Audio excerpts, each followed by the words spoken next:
Hey guys, this is Michelle from Emamo. Today we talk with Andrea O'Meara, Community Engagement Manager for KCTS 9 and Crosscut, which are both part of Cascade Public Media.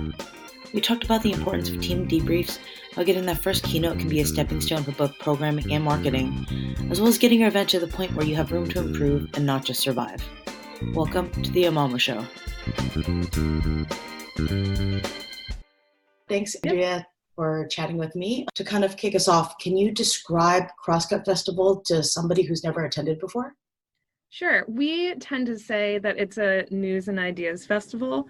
So the inspiration for the festival came from the Texas Tribune, who run their own, I think they're on their 9th year now, 9th or 10th. And so they've been running a similar type of event for a while now. And so we were really inspired by both the people that they brought to their conference and the conversations that they were having. And so it's in that same vein, slightly different. I think ours has a little bit more of like a festival feel to it as opposed to a conference.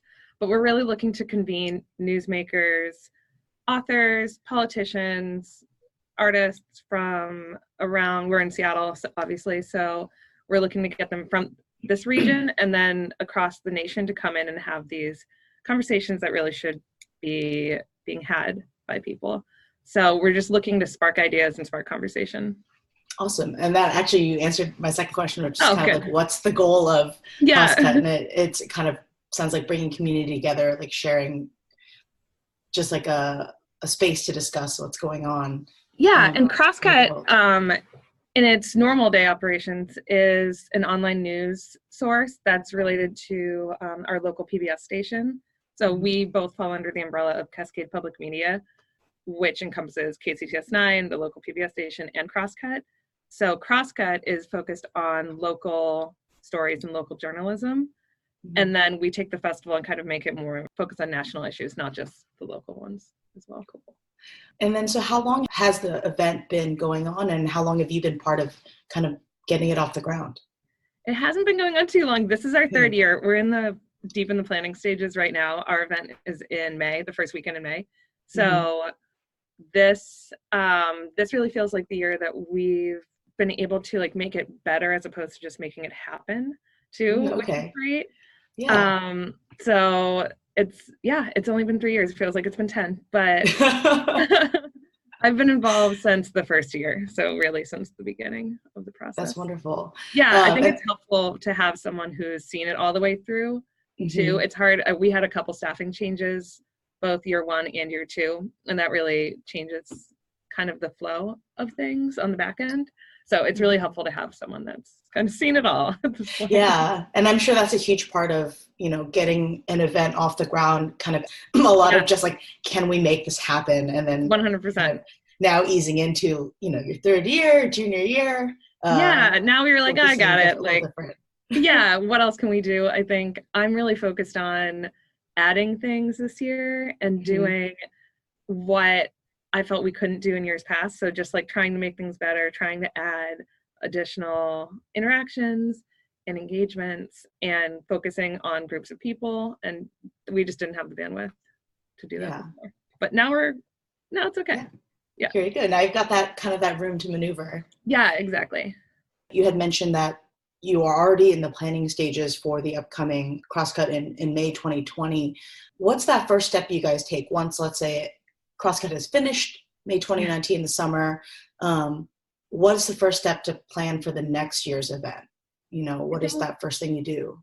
We debrief the year before, and that is a pretty long process because there's a large group debrief that kind of encompasses everyone in the organization. So that's usually a room of like 30 people kind of saying anything that they think went well, think went poorly, think they could be better.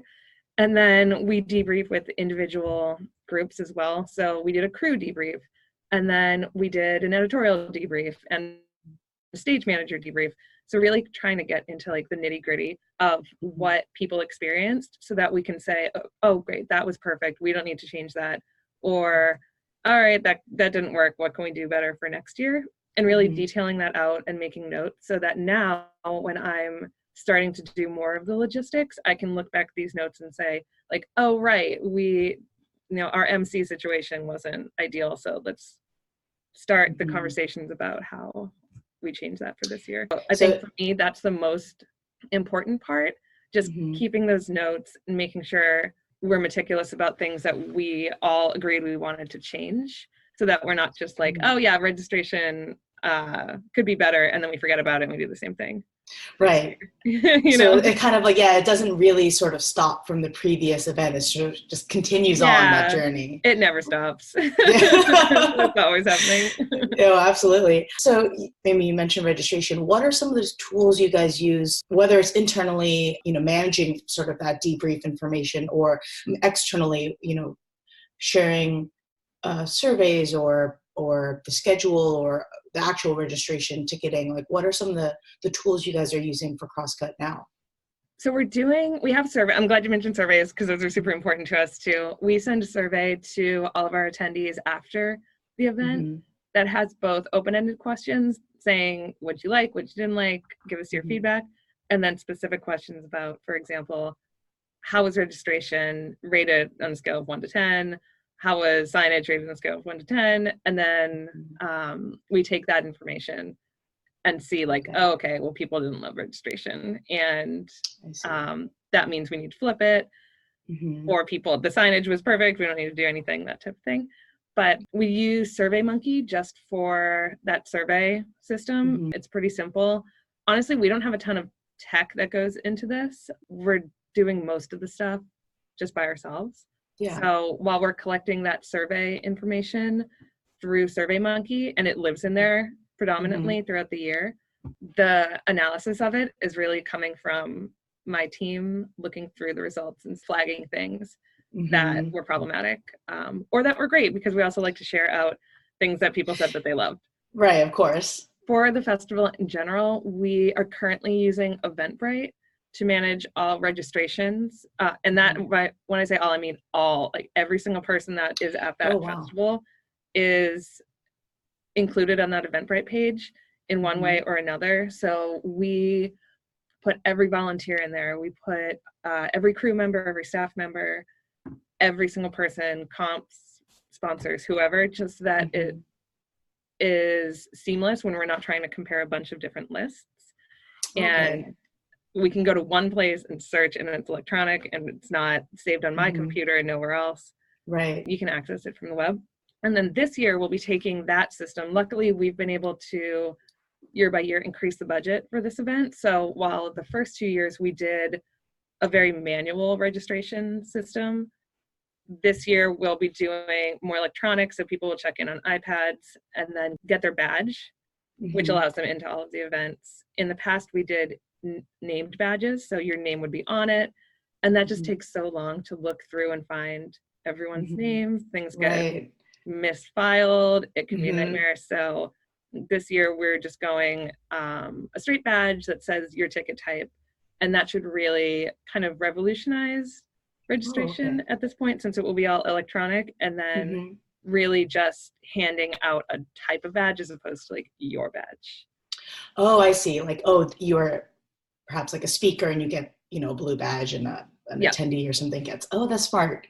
Yeah, because otherwise, we've all stood there while they're searching for your name. And spell it. There's 2 L's. Right. It takes so long. And I think it's not, since this is really meant to be more of a festival atmosphere than a conference, people, while they're networking, it's not totally important to have their names out there. Really, I think when people talk, they're talking and they're not looking at the badges. Yeah. So it's just one of those things that just really eases the whole process.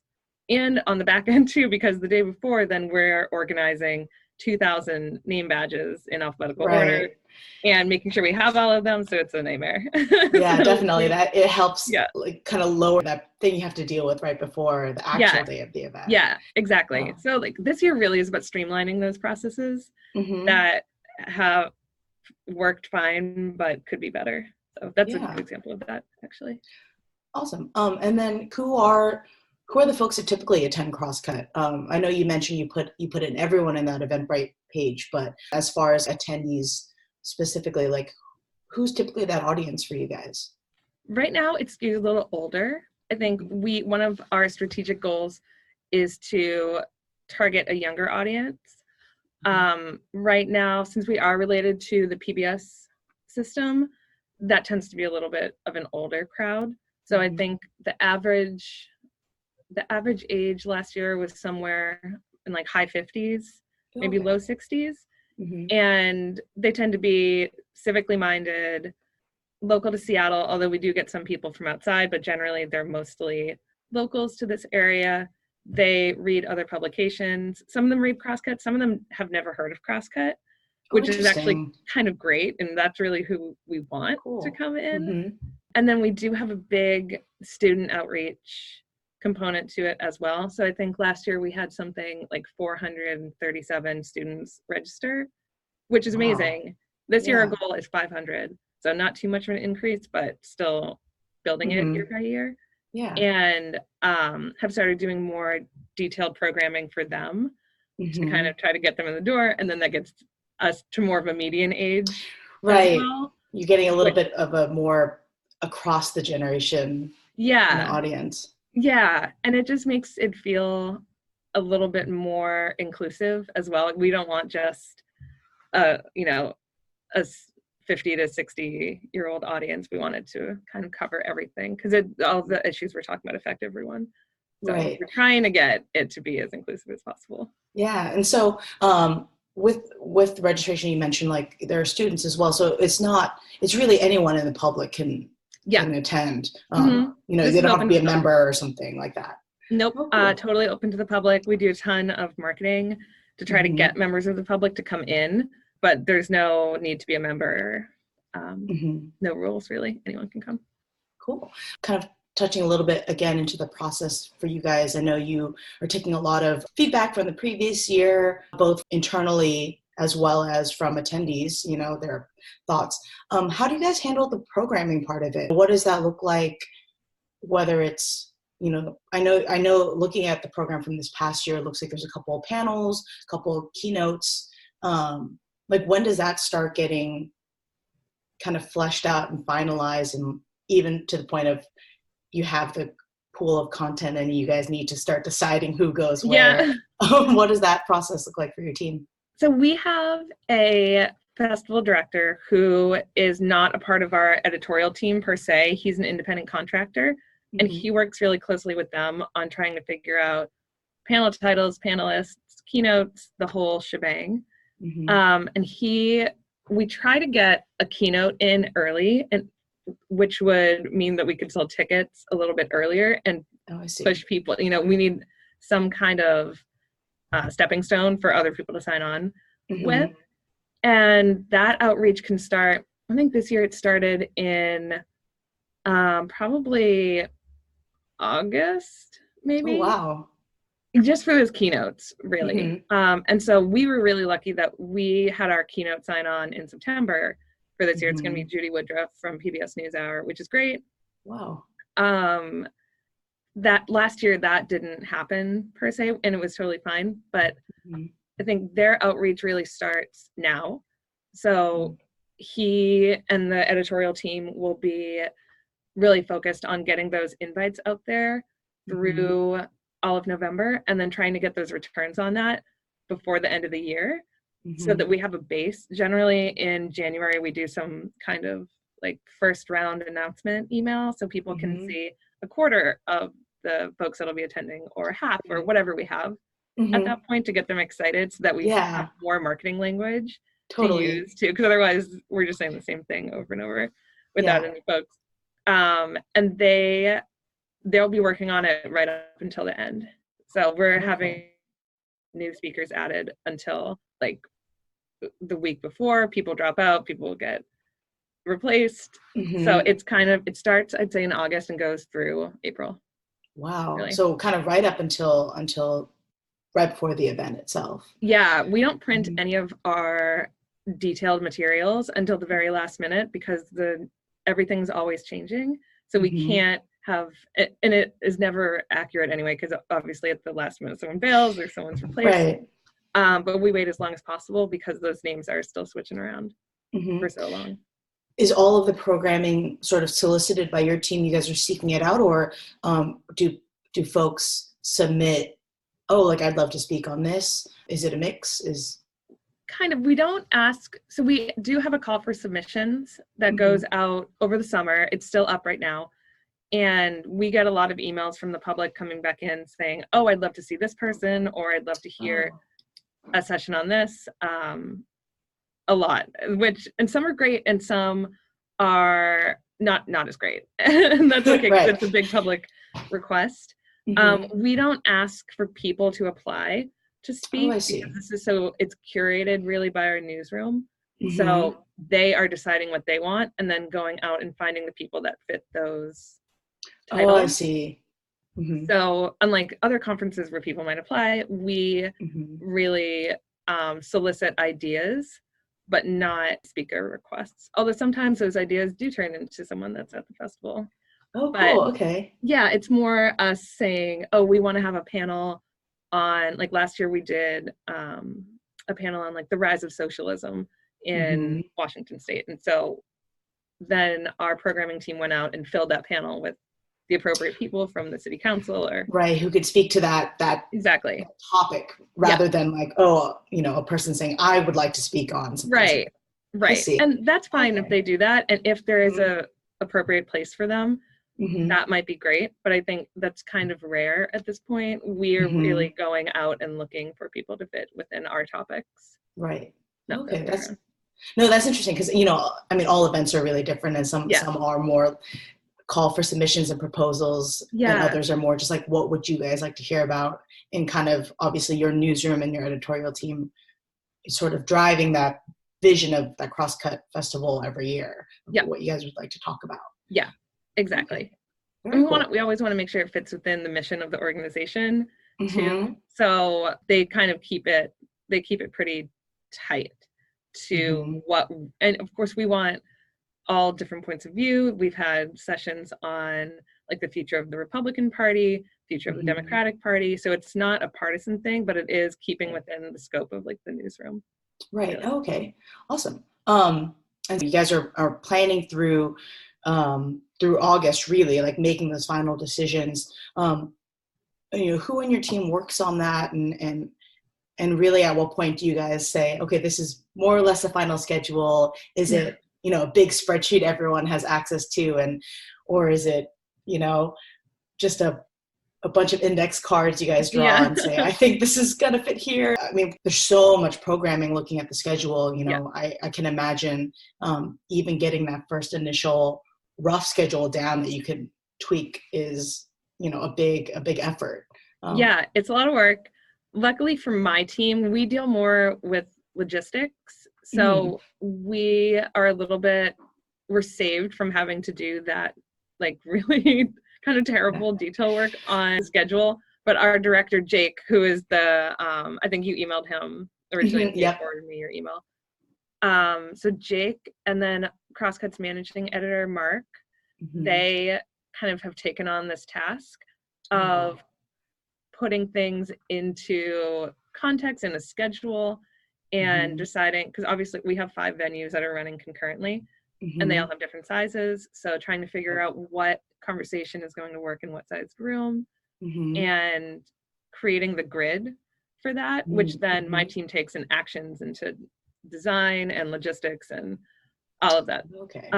So it's a huge undertaking. We obviously want it in advance because we have to advance the speakers, and we have to book travel and send logistics packets. Like there's a lot of work. It can't just be the last minute, because especially since a lot of people, I think last year we had 35 people come in from out of town. Oh, wow. So we can't wait until 2 weeks before for them, obviously. So, I think last year they had it done 2 months in advance, and then it moved. But in general, it was pretty set about 2 months out.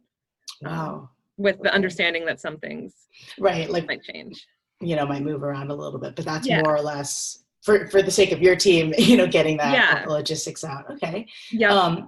And you touched on this briefly, but so that first event announcement you guys make for the upcoming year, that's sort of, it is the first kind of talent you guys book, or keynote you guys perhaps book, is that typically the first thing you guys announce? Not exactly.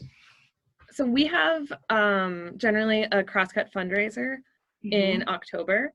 And at that point, we historically with this event have announced that the dates of the festival, what any other details we have around it, which could be nothing. It's so early, that's fine. And offer a discount to those people attending. After that, we'll do, since the tickets are on sale anyway at that point, this just happened. Actually, I think it just happened this week. Yeah, it was Monday that we did. We'll do the public announcement. And so we do early bird ticket pricing starting in October. And then we really want to keep the announcements going, so we keep people thinking about it. And so we had to be a little bit creative, since we don't really have any programming info until at least January. So we do an early bird ticket in October, and then this year in November we'll announce keynote. December we'll do early bird ticket prices are ending, get these as Christmas gifts, and then in January we'll start more of the programmatic stuff. So announcing a first look at the schedule or the speaker list, and then from there we'll do a monthly announcement through, I think, the end of March, when we'll start weekly announcements that are really track focused, since we have different tracks: news and politics, science and environment, so on and so forth. So we'll just highlight the big names in those tracks. Got it. As you guys are getting more information finalized, you can obviously start announcing that and using that, like you mentioned, as marketing draw. Yeah, exactly. And so I guess from here on out, we have about one email a month until that increases to the weekly. And once people buy tickets, they're also on a path with us to have a little bit more detailed information. So we don't want to we do a lot of segmentation, not trying to send people who've already bought tickets a call to buy tickets. It's so annoying when that happens. Yeah, absolutely. So, you're like, I just bought these last week. Why don't you know? I just bought it. So we do a lot of specialized messaging to them, saying, for example, hey, look, we've added this person. You should make your schedule, because we have an app. So use the app to make your schedule, so on and so forth. So they'll get that really specialized stuff after they buy tickets. Right. It kind of puts them on a different path that is actionable for them. Yeah. What do you guys use just, to actually talk about the solutions itself? What do you guys use for the mailing list? Is it a mailing list? Do you guys also push onto Facebook, Instagram, that kind of thing? What is the app software you guys use? Yeah, we don't send out any physical mailers for this. We only do electronic. Cool. So we have two mailing lists. There's a Crosscut one and there's a KCTS 9 one. And we try to keep, they're definitely separate. There's some overlap, but not much. And so we email the Crosscut list, which includes donors, sponsors, people that just read our daily newsletter, people that read the weekly newsletter, basically anyone who has any contact with Crosscut at all gets these emails from us. And then the KCTS 9, the PBS side, this year it's a little bit easier since we have PBS Talent as our headliner, and we will email them infrequently because they didn't sign up for the Crosscut list. They're not as interested. So we will send an infrequent email if we could tie it to something related to PBS. As far as social goes, we have a Facebook event listing that's up. It's up now, and that will be updated throughout the year. Our social team will engage with people who are talking on there. Last year we did a lot on Twitter with the attendees who were tweeting at us, and we tweet back, share a lot of the things that they shared, just to get people excited for it. Yeah. And our Instagram page hasn't been as vibrant as the other two have, but I think that's changing. It's definitely going to change for this year. And our social team is really focused on getting that up and running. So I think there'll be a lot more engagement on that this time around. And you mentioned an app as well. Is that also something, once the schedule is finalized, is announced on the app? Yeah. So last year we used Sked, actually. This year we're using Whova, which just has a little bit more functionality. for what exactly we're doing. We will probably announce it early. So we really want people to download the app. Right. And so we will likely announce it with that first round of speaker announcements, or potentially a little bit after, once we have some more detailed information about what's happening when, to get people to make that schedule. And that means that they can, because when we change the schedule on the back end, it'll update it in real time on the app, which is great because people can make their schedule, and then when they look at it, it will still be updated. Right. They're not having a printed program that's maybe a few versions old. Yeah. So since we're on a college campus as well, it really is one of the only ways I would think to be able to understand what's happening when. We do have a printed program as well, but it's just not as user-friendly, I think. Totally. So we rely on that app to kind of let people know what's happening. Absolutely. So kind of going into like the event itself, what does kind of day one of the event, day one of Crosscut look like for your team? Yeah. Oh, it's chaos. So this year we added a fundraiser on the day before. So we're expanding to 3 days instead of 2. Okay. So this year will look slightly different than last year did, but I can speak to last year for sure. On Friday, we always do an opening keynote in the evening and a VIP reception right before that. So we have historically had the entire day to kind of set the spaces, which has been great because it takes a lot to get everything up and running. And there's hundreds of signage, wayfinding signage and everything everywhere. So our team is we have a team of 4 to 5 on site starting around like 7 a.m. on that Friday. To just start loading and setting. We have a couple production partners, so there's an actual production company who comes and sets. We use a gymnasium that's turned into more of a, it kind of looks like it would be set for a concert, but it's set for conversation, but they have to build it since it's in a gymnasium. Right. And then we have our printer comes and delivers all of the signage that we have and any other kind of activations. Like this year we had these 6-foot tall letters that spelled out Crosscut that they dropped off for us, which is great. And so our job after that is really making sure everything gets to where it needs to go. It's all been kind of meticulously labeled, so we know where it needs to live. But since it's all dropped off in one spot, we have to then section it out. And then for the rest of the day, we're just working with volunteers and staff at the university to make sure things go in the right place, make sure things are up and running for the next day, and then of course getting set for that evening as well. Wow. Yeah, it's a lot. And then the next day, the day like the big first day. Yeah. We are on site by 5. Wow. And kind of doing last minute touches, getting registration set up, making sure everything is running as needed. And that probably takes right up until start time. It starts at 9. So people around campus starting around 8. So we're bringing in, making sure food trucks are there, making sure everything's kind of ready to go.